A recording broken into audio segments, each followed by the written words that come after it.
Sakani, président de la République, béton. Chers compatriotes, chers disciples et distingués invités, les 3 années que nous totalisons aujourd'hui sont riches en couleurs dans nos familles comme au sein de l'aspect Vision Faty. Nul n'ignore les efforts consentis par chacun de nous pour l'émergence de notre association. Avant toute chose, nous remercions l'Éternel Dieu Tout-Puissant, maître des temps et des circonstances, qui nous a accordé ces jours. Notre gratitude également au président national de l'association Vision Faty, l'honorable Gekobea Tshilenge, ainsi qu'à tous les membres, qu'ils soient pour leur dévouement, sacrifice et engagement manifestés contre vents et marées. Tout au long de ces 36 mois d'existence, nous avons connu des jours sombres et des jours de joie, des tempêtes et intempéries ayant emporté certains d'entre nous dans de mauvaises directions. Certains nous ont quittés pour l'au-delà, raison pour laquelle je vous invite à observer une minute de silence à leur mémoire. Chapeau, chapeau.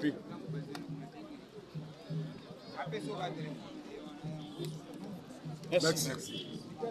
L'aspect Vision Faty, une structure que dirige M. Gekobea Tshilenge, affectueusement appelé serviteur des autres et père des opprimés, a connu un essor visible sur le plan d'implantation, activités sur terrain, y compris son administration.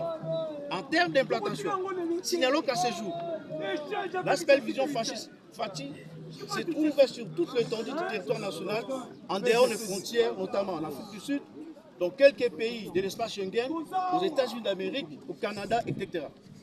Parlant d'adhésion, notre base de données nous renseigne un effectif actuel de plusieurs centaines de milliers de membres sous la République grâce à une bonne politique de mobilisation et de recrutement instaurée. À propos des activités réalisées sur le terrain, toutes ont été réalisées dans un seul but de soutenir la vision du chef de l'État.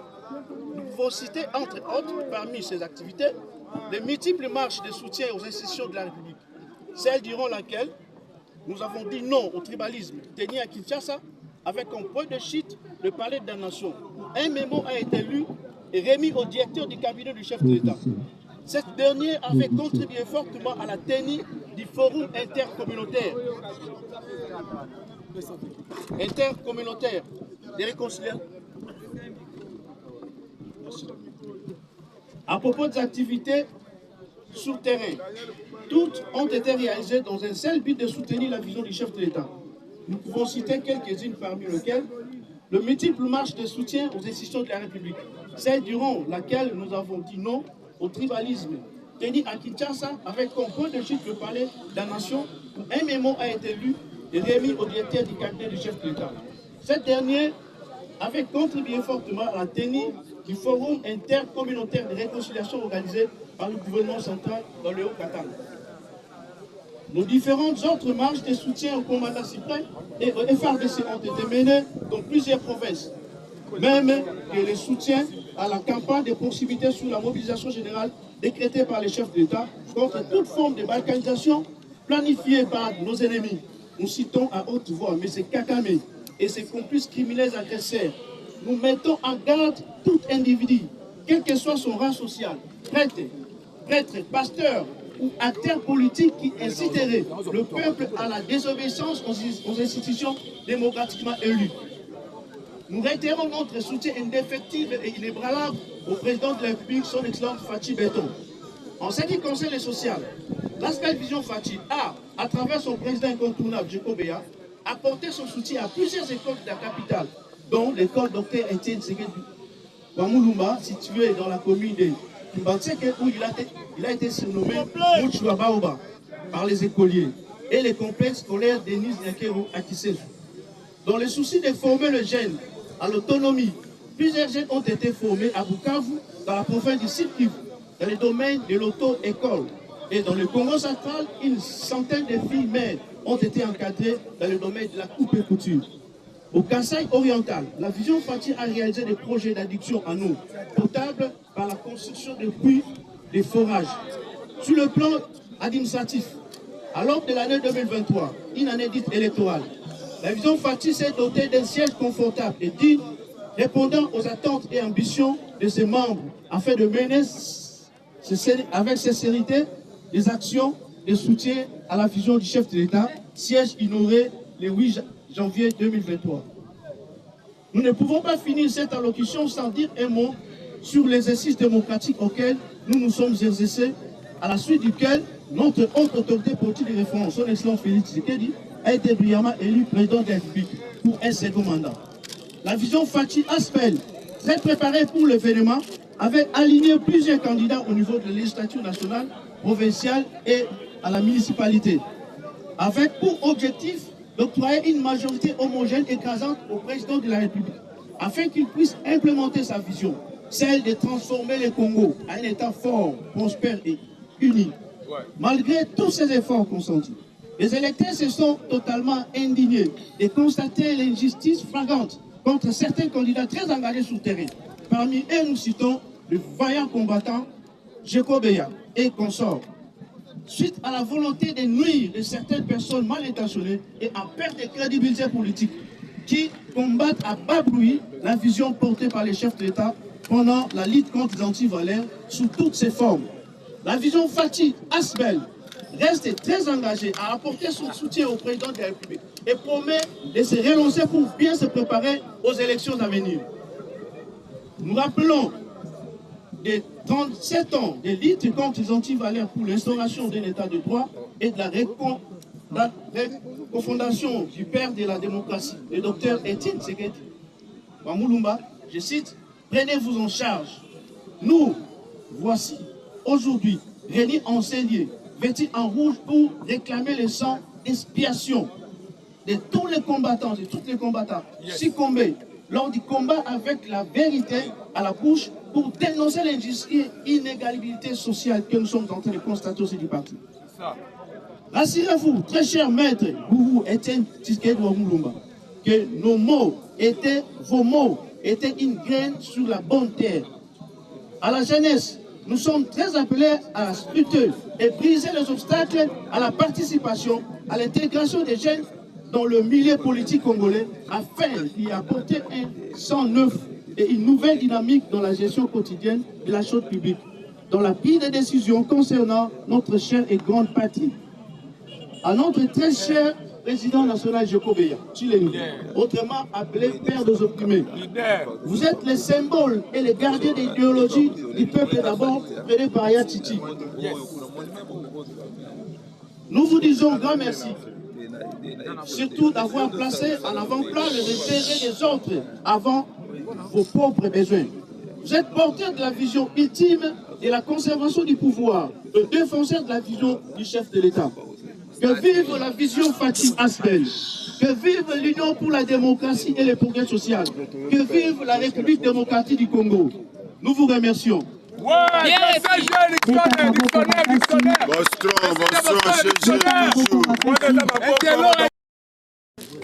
Je crois mokolo ya lelo ezali mokolo oyo toye liboso ya papa. Tango mwana ayaka liboso ya papa na ye ayaka koyebisa ye makambo. Makambo oyo ezali peut-être ya esengo comme pe ezali makambo ya pasi na mawa na motema. Voilà pourquoi toye liboso ya papa na biso. Toye liboso ya papa parce que ezali yende mutu alakisaki biso politique. Yende mutu alakisaki biso kotika nyonso kolanda ye. Yango bomoni tolobi toya kufunda batu. Batu oyo bakomi miyibi. Batu oyo bakomi koyiba. Intérêt ya bakombata. Parce que papa alakisaki biso boyete. Papa ateyaki biso bolingo. Papa alakisaki biso kolia ensemble. Papa alakisaki biso kosungana. Mais kokende papa akei apesi biso makasi. Apesi biso mayele. Tosali effort. Tokomi place où tokokai kokoma. Yango komoni tina ya mokolo ya lelo toye otofunda batu oyo bazali koteka ba poste oyo bazali kokaba ba poste oyo bayebi ndenge ya conserver pouvoir te.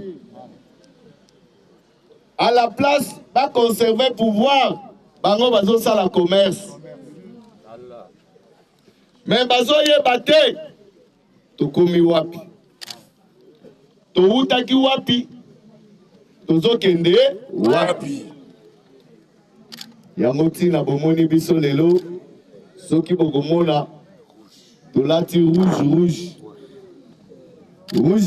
oyo toye ko rappeler papa na makila ya bakombata batangisaki na makila ya bakombata oyo bakufaki na bakila ya bakombata oyo bakanga na ba prison oyo batangisa.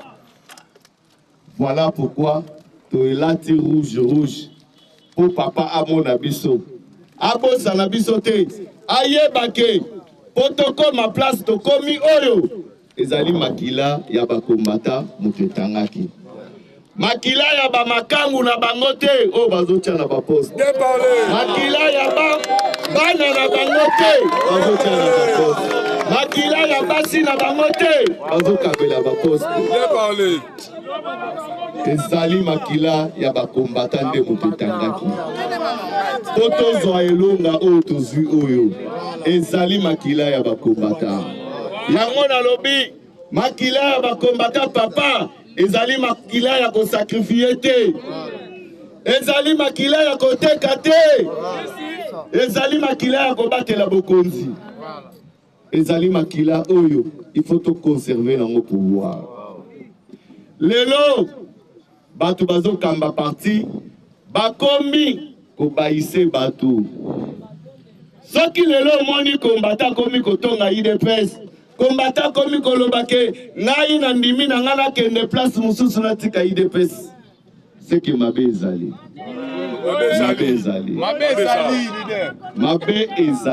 bien parlé. Voilà pourquoi toye koloba biso tokondima bakombata batika parti likolo ya b'individu. Jamais soki mukete jamais bino bakombata balashi o bozolo bake bokotika parti. Je ne crois pas nana d'accord na bino. Bien parlé. Il faut tout ça l'effort.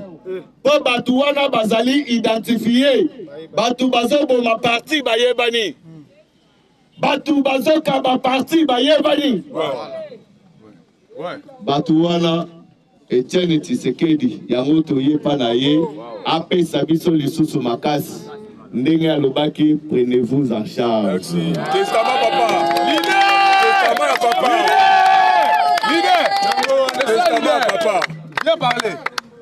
Tant que Etienne Tshisekedi alobaki que prenez-vous en charge eza maloba na ngai te ezali ya ye. Testament. Eza pe infraction te. Bien. Tokobengana batu oyo nyonso tu bazobebisa parti bato nyonso tu bazotianya munyamuna parti tokobengana bango parce que toko permettre bango ata muke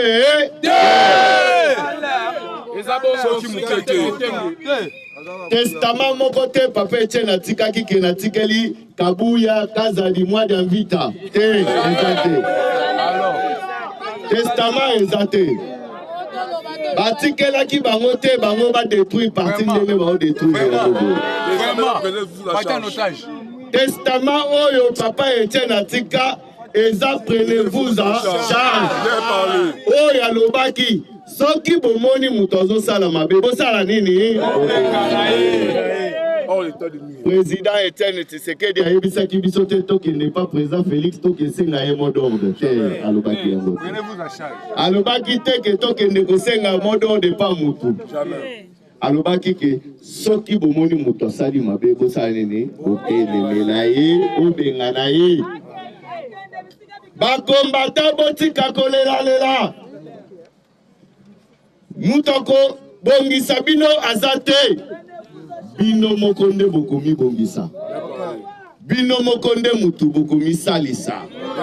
Bino mokonde bokomi sunga.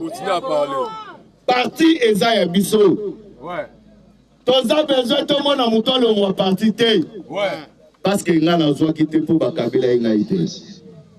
Tozali ko s'organiser pour que bato wana o tozomona tokomona bango lisusu. Biso nyonso tozali na confiance na chef de l'État. Boete. Eza la combattant ya se. Eza la combattant zangatina. Eza la oya zanatina. Chef de l'État azali pona biso. Nde toye tolobe mikolo ezali koya tozali kopesa mot d'ordre pour que bandeko wana batika parti.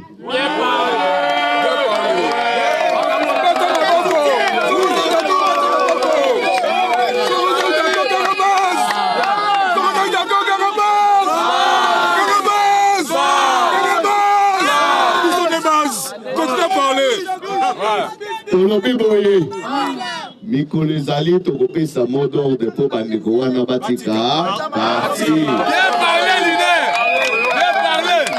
Bona nini il faut batika parti. Parti na biso ezokende liboso banda l'opposition tozalaki na combien de députés. Lelo tozwi pouvoir. Toza na combien de députés.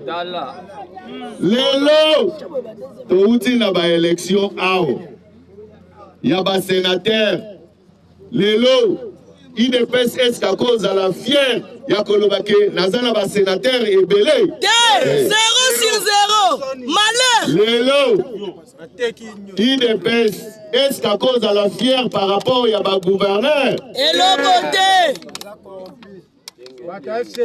ça veut dire que sur 26 provinces IDPS a joué quoi à 3 ya pamba. Même oyo tozalaki nango ya kananga ba botole biso.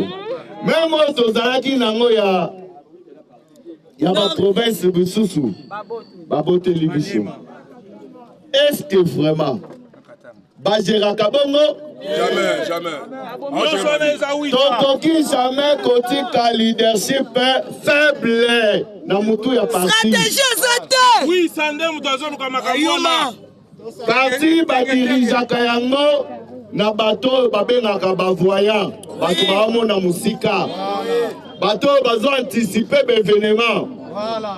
Bato yo bayebi koma kosunga mokonza mboka. Ouais, leader.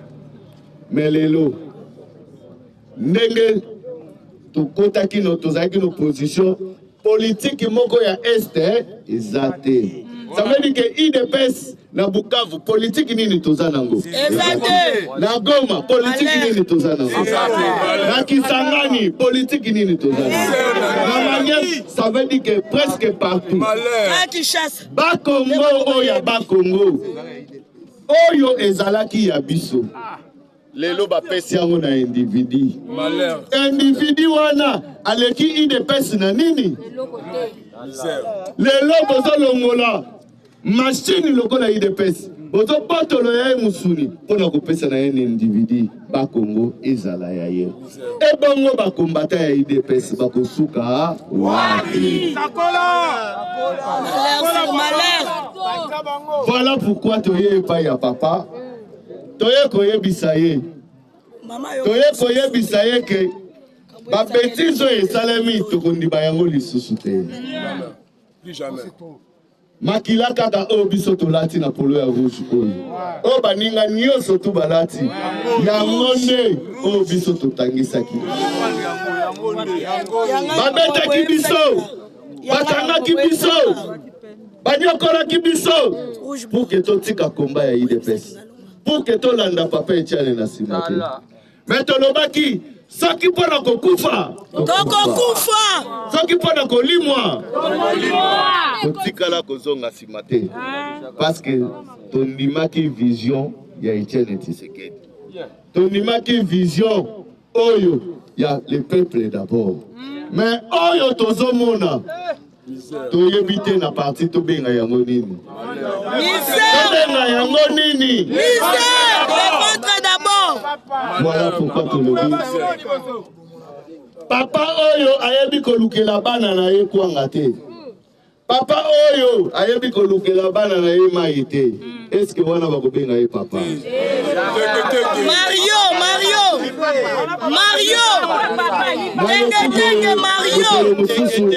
Mutu moko ayebisinga o. Mutu moko ya parti mokonzi mo parti alobi bozomona mituka libanda te.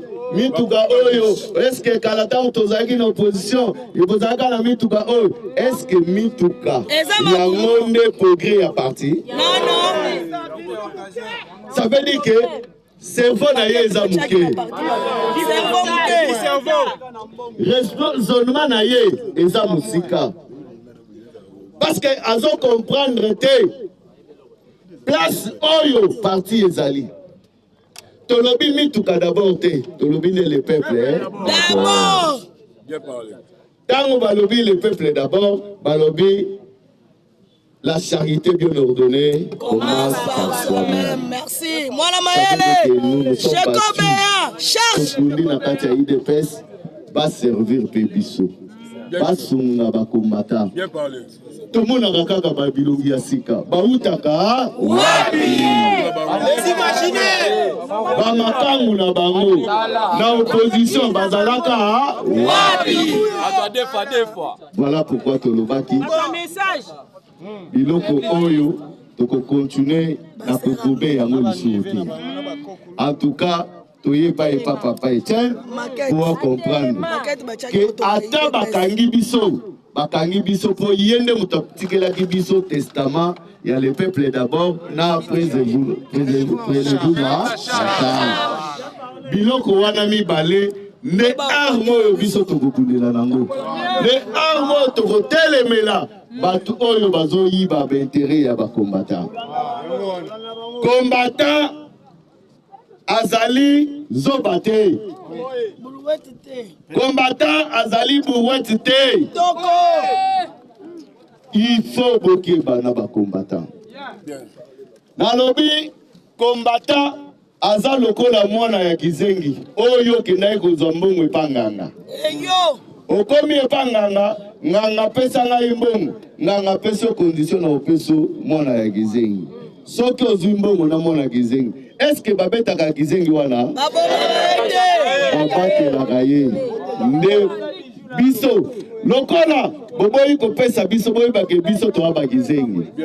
Soki boboyi kopesa biso tokofunda bino papa na biso. Ebongo tangu tokofunda ye papa na biso akobotola yo mbongo boyete. Je crois que bino ba combattant ndenge bozaboye. Il faut pas tozonga sima. Il faut to telema pour na intérêt na biso. Il faut to bunda pour na parti na biso. Chef de l'État a pesi bango ba moyen nyonso to. Atikeli bango biloko nyonso to ba ko sala. Mais lelo balanda batuna ba vérifier ba sonde na mitema ya bakombata bakoyoka ndenge bakombata bazolela chaque jour ata bao bazalaka sima na bango tosololaka na bango jekoe tika biso tolia na biso tokoloba ndenge olobaka te tikanga na yiba na nga ndenge na oyiba na sima na ye.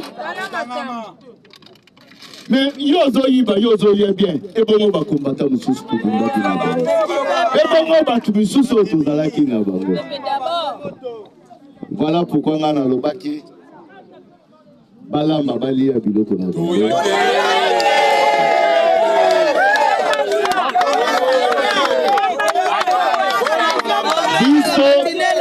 Tokoya kolia kaka soki ba combattant basali nini. Soki batu nyonso to babongi. C'est vrai balobaka ke tokopesa musala na batu nyonso tout te batu nyonso babundaki. Batu nyonso pe faut ba mériter. Ozali secrétaire général, ozali ya yo moko te na famille na yo. Soki mwasi na yo zo se retrouver. Soki mwana na yo zo se retrouver. Soki koko na bino zo se retrouver. Noko na yo, noko ya mwasi na yo, okile na yo, batu nyonso wana bazo se retrouver. Boni pona ba kombata. Pona ba mabota na bino nde batu bazo se retrouver. Mais pona ba kombata wana ezali impossible pona bango. Yango tolobe tozali debout. Nous s'organiser pour que départ na bango ezali effectif.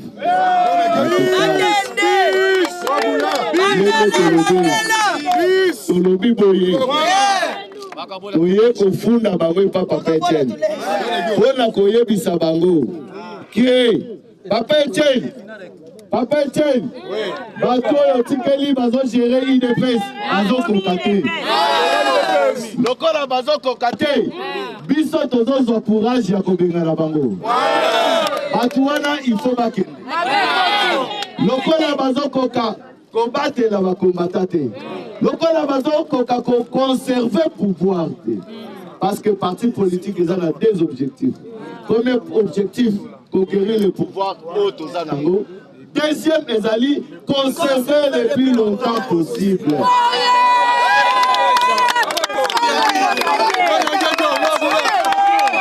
Pour conserver le pouvoir le plus longtemps possible, il faut un bon défenseur. Il faut un bon attaquant. Ce qui va défenseur Tozana Bangote, ce qui te kokende pour que tu pouvoir, ozoteka pouvoir pour nanini. Ozoteka yango na combien? Na mapangu. Mapangu. Dina Soki na Canada, mapangu. Soki bakabilise pendant 18 ans. Bazo souffrir les lots pour na 2 ans car atozo ki pouvoir ba souffrir. Et bongo mapangu wana bako ego salela yo nini. Ozui katanga. Oteki. Ozoteka pouvoir ya IDPS. Pobozwa nini. Kozanga mayele. Lokoso. Yo mwana mukolo lupangu. Biloko nyonso to eza epai na bino. Mais ozokende koteka biloko epa sentinelle na bino. Est-ce que eza mayele? Est-ce que moto wana eza mayele?